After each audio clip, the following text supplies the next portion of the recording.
नमस्कार प्रिय छात्रों, ऑनलाइन शिक्षण की व्याख्यान श्रृंखला में आपका स्वागत है।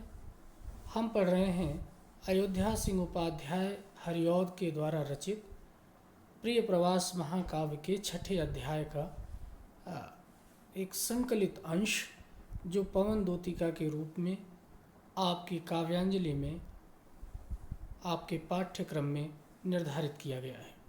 इससे पूर्व हमने 14 छंद पढ़ लिए हैं, जिनमें राधा वृंदावन का, मथुरा का, वहाँ के मंदिरों का और श्याम अर्थात श्री कृष्ण के रूप, सौंदर्य और शारीरिक गठन का बड़ा ही सुंदर और आकर्षक चित्रण किया है।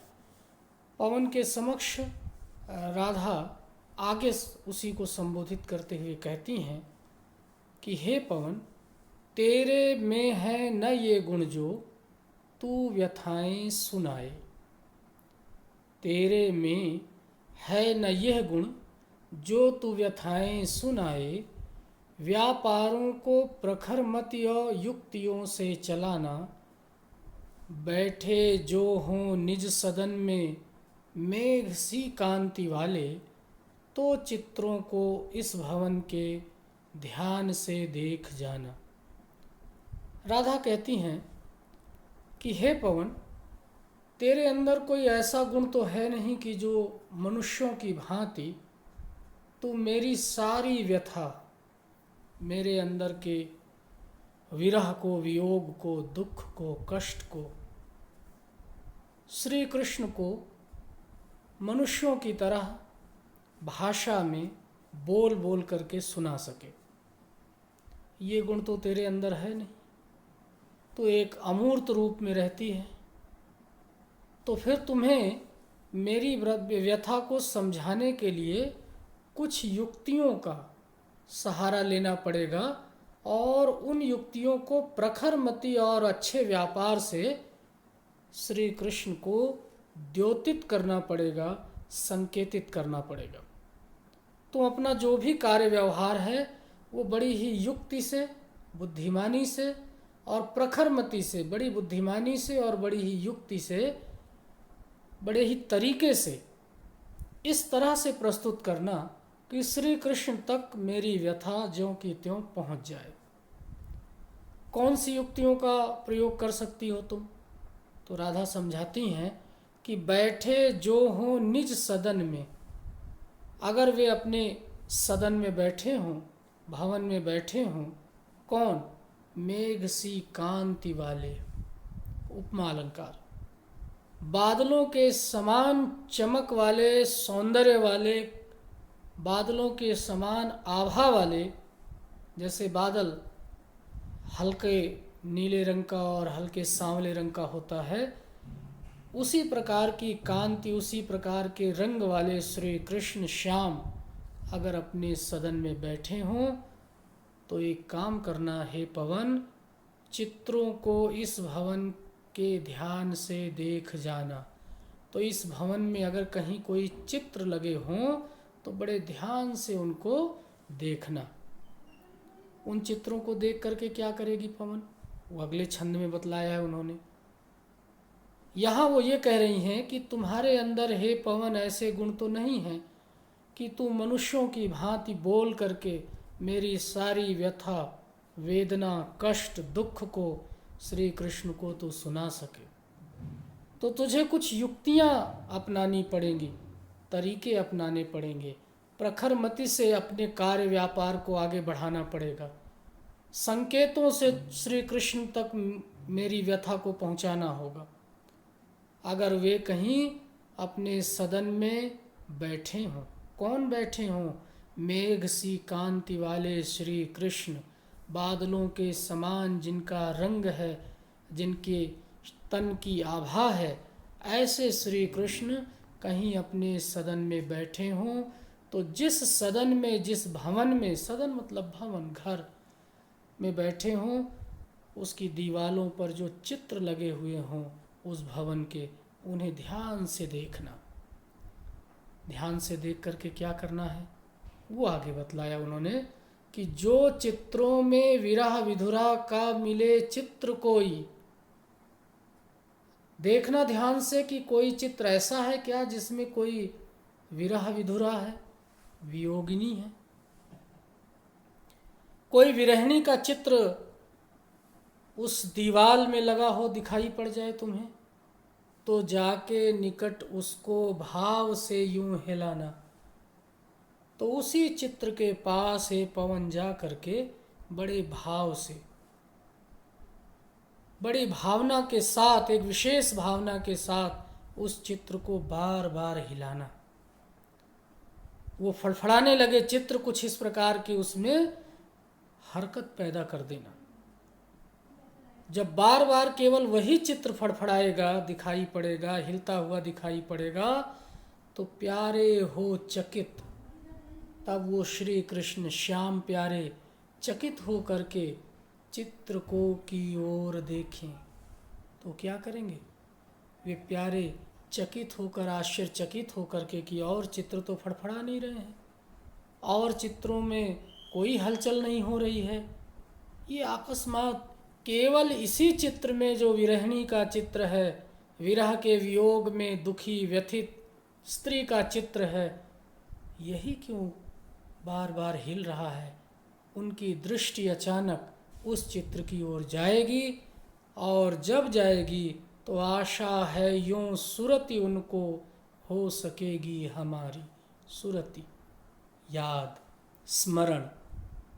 इससे मुझे ये आशा है, उम्मीद जगती है कि संभवतः उस चित्र में चित्रित उस विरह विधुरा को देख करके, वियोगिनी को देख करके श्री कृष्ण को हमारी याद आ जाएगी।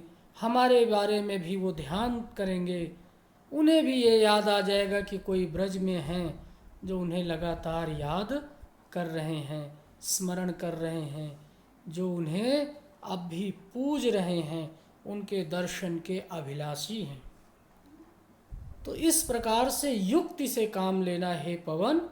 अगर उस सदन में कोई चित्र ऐसा हो जिसमें कोई विरहिणी चित्रित की गई हो, दिखलाई गई हो, तो जाके उसी चित्र को बड़े भाव से, बड़े प्यार से, बड़ी मधुरता के साथ यूं हिलाना, बार बार हिलाना, ताकि कृष्ण की दृष्टि अकस्मात उस पर पड़े, वे चित्र में चित्रित उस विरहिणी स्त्री को देखें, तब उन्हें संभव है कि हम ब्रजवासियों की भी याद आएगी, और तब शायद वो ब्रज की ओर लौटने की आकांक्षा करें।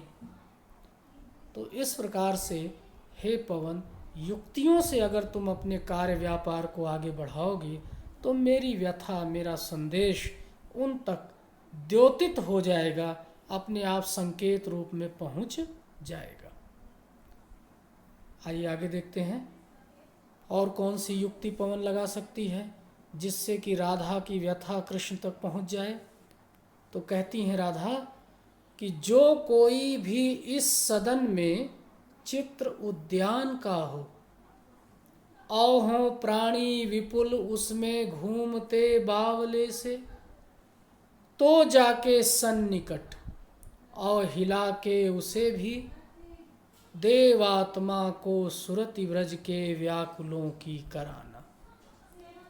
जो कोई भी इस सदन में चित्र उद्यान का हो, और अगर कोई चित्र ऐसा हो उस भवन में जिसमें उद्यान, बाग बगीचे, वन, कुंज दिखाए गए हों, बगीचे को कहते हैं उद्यान, कोई उद्यान दिखाया गया हो, कोई बाग बगीचा दिखाया गया हो, कोई वन दिखाया गया हो, कुंज दिखाए गए हों, और उसी बगीचे में, उसी उद्यान में, उसी वन में प्राणी हो विपुल, तमाम पशु पक्षी जीव जंतु प्राणी, अनेक संख्या में, काफ़ी बड़ी संख्या में ऐसे प्राणी घूमते बावले से, बेसुध हो करके, बावले हो करके, व्यथित और चिंतित हो करके, इधर उधर विकल हो करके घूम रहे हों, तो जाके सन्निकट इस प्रकार के चित्र के पास जाकर के सन्निकट समनिकट उसके बिल्कुल पास जाके समीप जाके और हिला के उसे भी बार बार हिला करके, हे पवन, देवात्मा को सुरति ब्रज के व्याकुलों की कराना। यहाँ देवात्मा शब्द थोड़ा व्यंग्य आश्रित है, इसमें व्यंग्य मिला हुआ है कि उन देवात्मा को इस चित्र के माध्यम से,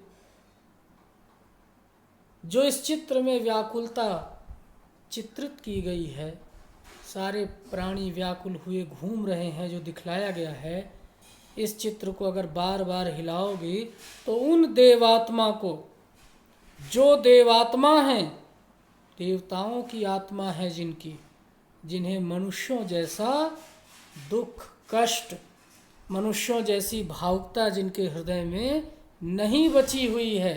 देवात्मा अर्थात देवता तो सुख और दुख से परे हो जाते हैं, उनको सुख और दुख की कोई चिंता ही नहीं होती है।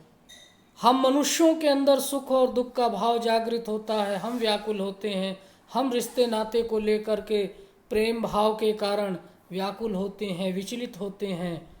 तो हल्का सा व्यंग्य भी है इसमें कि उन देवात्मा को, जिनके अंदर मनुष्यों जैसा प्रेम भाव नहीं है, जिनके अंदर मनुष्यों जैसी भावुकता नहीं है, जो सुख और दुख से परे हैं, उनको संभवतः इस चित्र के हिलने से ये सुरति, ये याद आ जाएगी, ये अच्छी तरह से पता हो जाएगा कि ब्रज में भी इसी तरह से व्याकुल हो करके लोग उनकी प्रतीक्षा कर रहे हैं। सारे गोप और गोपियाँ उनके दर्शन के अभिलाषी हैं। जैसे इस उद्यान में प्राणी इधर उधर घूमते बावले से हो रहे हैं, ठीक उसी तरह से ब्रजवासी भी कृष्ण की अनुपस्थिति के कारण व्याकुल हैं, बावले हैं।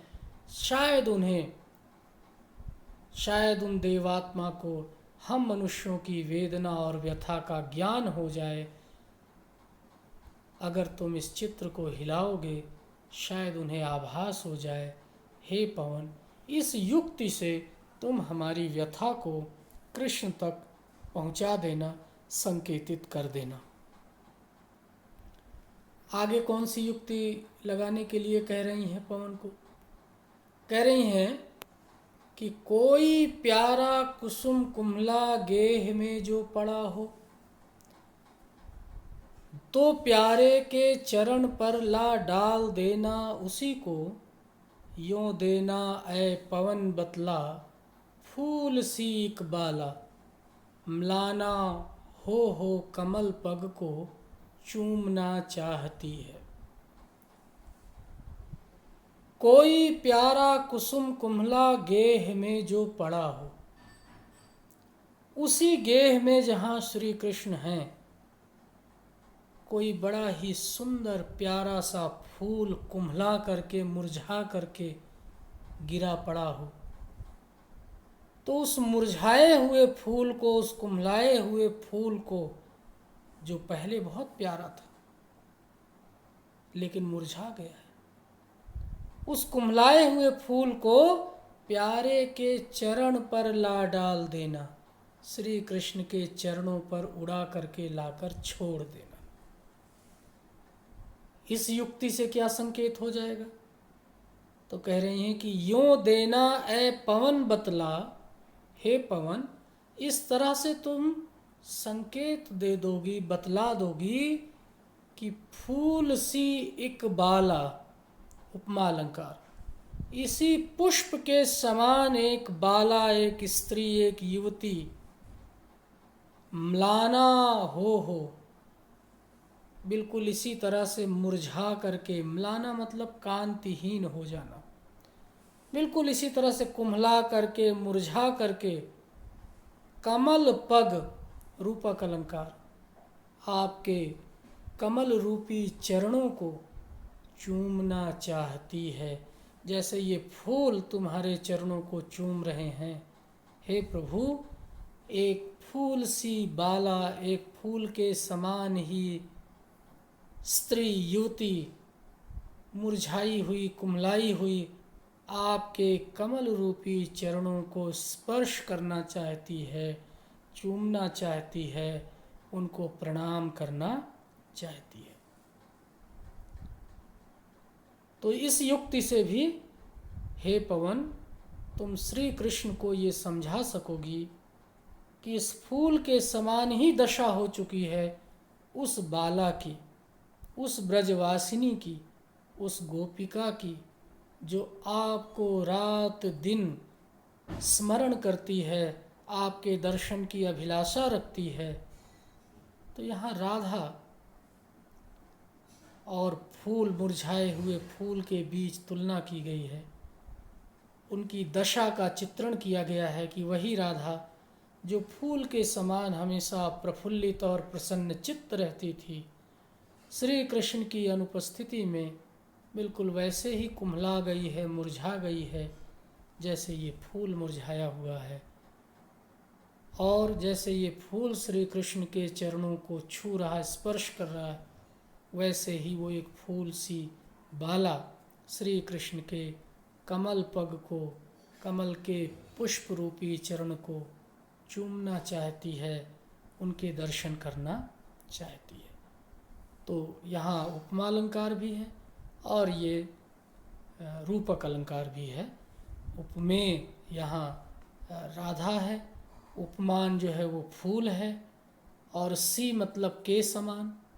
और इनमें साधारण धर्म क्या है, जैसे फूल प्रफुल्लित सुंदर आकर्षक होता है वैसे ही राधा थी, लेकिन वो वियोग के कारण कुम्हला गई है, मुरझा गई है, म्लाना हो गई है। फूल कुम्हला गया है और राधा म्लाना, कांतिहीन हो गई है, म्लान हो गई है, जिसकी कांति, जिसकी चमक, जिसका सारा उत्साह लुप्त हो गया है, समाप्त हो गया है।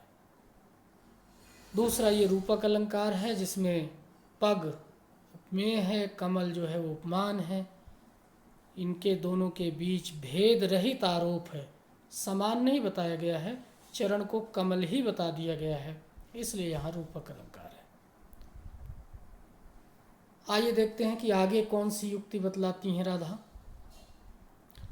तो जो प्यारे मंजू उपवन या वाटिका में खड़े हों, अगली युक्ति बतलाती हैं राधा कि अगर वो प्रिय श्री कृष्ण मंजू उपवन या वाटिका में खड़े हों।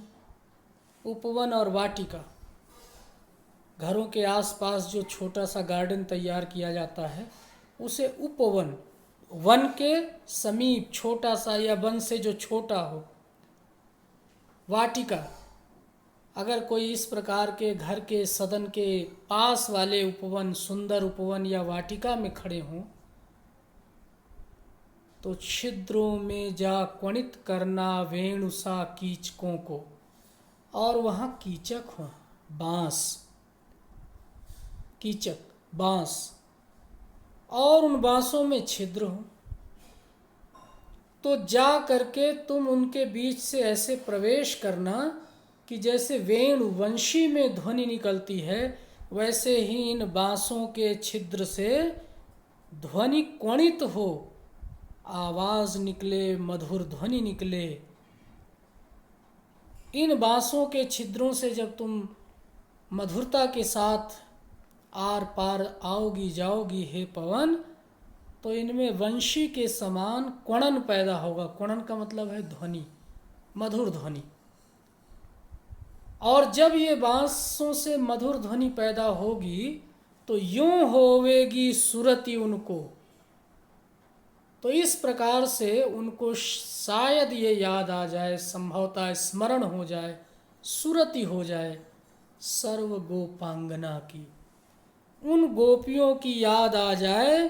किन गोपियों की? जो हैं वंशी श्रवण रुचि से दीर्घ उत्कंठ होती, जो वंशी को सुनने के लिए, श्रवण रुचि, जो वंशी को सुनने के लिए हमेशा लालायित रहती थीं, उत्कंठित रहती थीं। वंशी सुने बिना जिन्हें चैन नहीं मिलता था, जो स्थिर नहीं रह पाती थी बिना वंशी की, मुरली की आवाज़ सुने, श्रवण रुचि, सुनने की जिनके अंदर बड़ी तीव्र आकांक्षा हुआ करती थी, उन गोपियों की संभवतः फिर उन्हें याद आ जाए। तो हे पवन, यदि श्री कृष्ण किसी मंजू उपवन या वाटिका में हों, खड़े हों, और वहाँ पर कीचक हों, बाँस हों, उनके बीच में छिद्र हो, तो उन छिद्रों से इस तरह से आर पार होना, आना जाना, कि वेणु से, जैसे वंशी के छिद्रों से जब हवा गुजरती है तो एक मधुर ध्वनि निकलती है, वैसे ही इन बाँसों के छिद्रों से क्वणन होगा, ध्वनि निकलेगी, और संभवतः इस ध्वनि से उनको सूरत आ जाए, याद आ जाए सर्व गोपांगना की, व्रज में रहने वाली संपूर्ण गोपियों की, जो रात दिन वंशी के मुरली की धुन को, मुरली की मधुर आवाज़ को सुनने के लिए उत्कंठित रहती थीं, हमेशा उत्प्रेरित रहती थीं, हमेशा उनके हृदय में एक प्रबल भाव जागृत रहता था कि कब हम श्री कृष्ण की मधुर वंशी को सुने। तो इस युक्ति से तुम वंशी जैसी ध्वनि के माध्यम से तुम श्री कृष्ण को हम गोपिकाओं की याद दिला सकने में सक्षम होगी। हे पवन, इस युक्ति का प्रयोग करके हम गोपिकाओं की व्यथा को श्री कृष्ण के हृदय में उतार देना, शायद वो हमारी व्यथा से परिचित हो जाएं और फिर ब्रज की ओर वो लौट आए। तो वेणुसा कीचकों, वेणुसा वंशी के समान जो बाँस हैं, कीचक हैं, उनमें जो ध्वनि निकलती है, तो यहाँ भी तुलना की गई है जैसे इसके पूर्व के छंद में की गई है। अगली युक्ति बतलाती हैं राधा, पवन को तरीका बतलाती हैं कि किस प्रकार से हमारा संदेश कृष्ण को संकेतित कर सकती हो, थोड़ा संकेत देकर समझा सकती हो।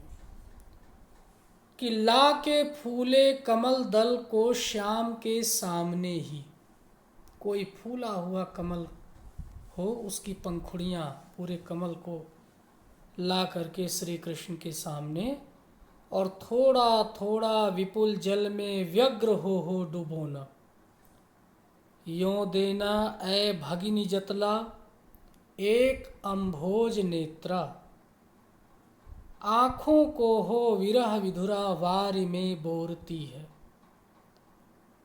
लाके फूले कमल दल को, खिला हुआ कोई कमल हो, श्री कृष्ण के सामने उस खिले हुए कमल को ले आना, और फिर धीरे धीरे करके विपुल जल में, खूब ज़्यादा सा जल हो, अधिक सा जल हो, उसमें व्यग्र हो करके बार बार बड़ी व्यग्रता के साथ, तीव्रता के साथ, व्याकुल कर देने के भाव से उस खिले हुए कमल के फूल को कभी डुबोना और कभी उसे निकालना, बार बार डुबोना, बार बार निकालना, व्यग्र होकर के डुबोना। व्यग्रता का अभिप्राय ये है कि जैसे कोई डूबने लगता है तो हाथ पांव मारता है, कभी निकल आता है, कभी डूबने लगता है।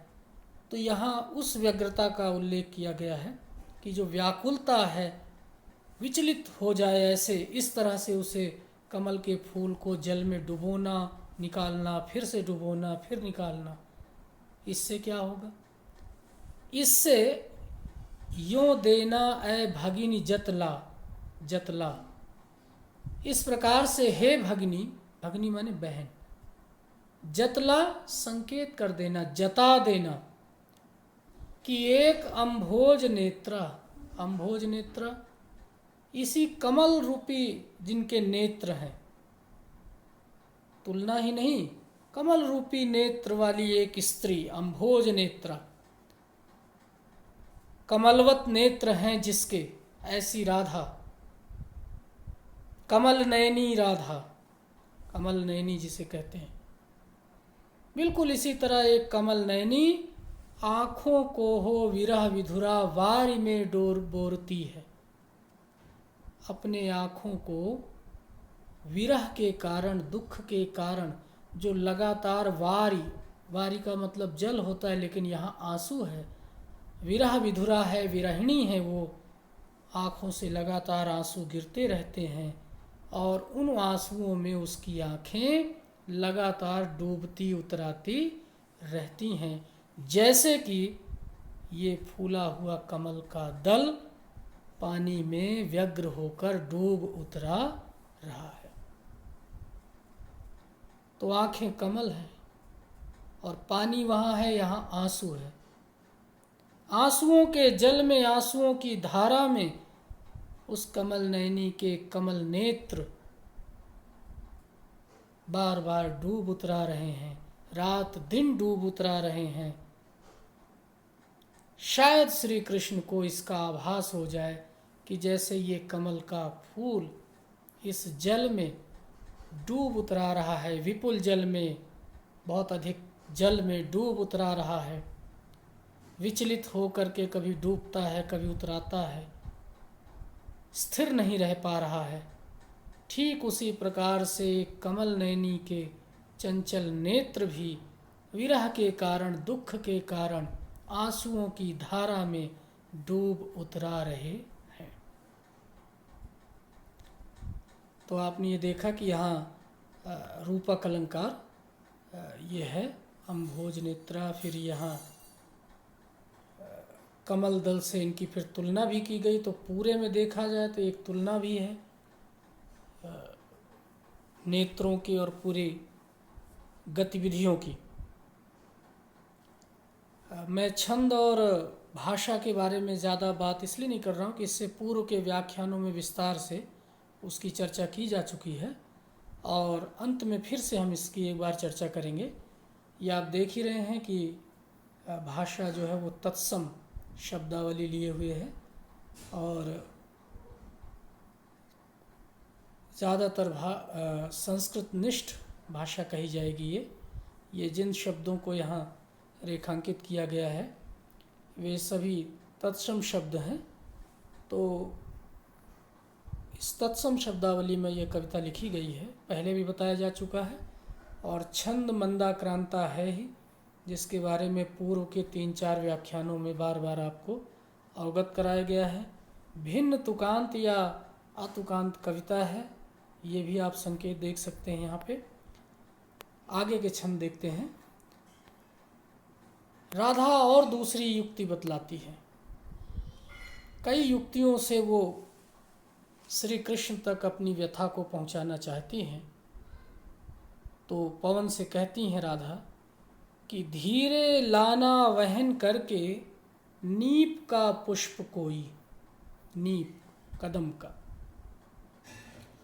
औ प्यारे के चपल दृग के सामने डाल देना, चपल दृग चंचल नेत्रों के सामने, ऐसे देना प्रकट दिखला नित्य आशंकिता हो, रात दिन हर हमेशा सर्वदा आशंकित होने के कारण, किसी अप्रिय के होने की संभावना के कारण, कैसी होती विरह वश में नित्य रोमांचिता हूँ, बिल्कुल इसी तरह से रोमांचित हो जा रही हूँ जैसे आपकी आँखें और आप रोमांचित हो गए हैं।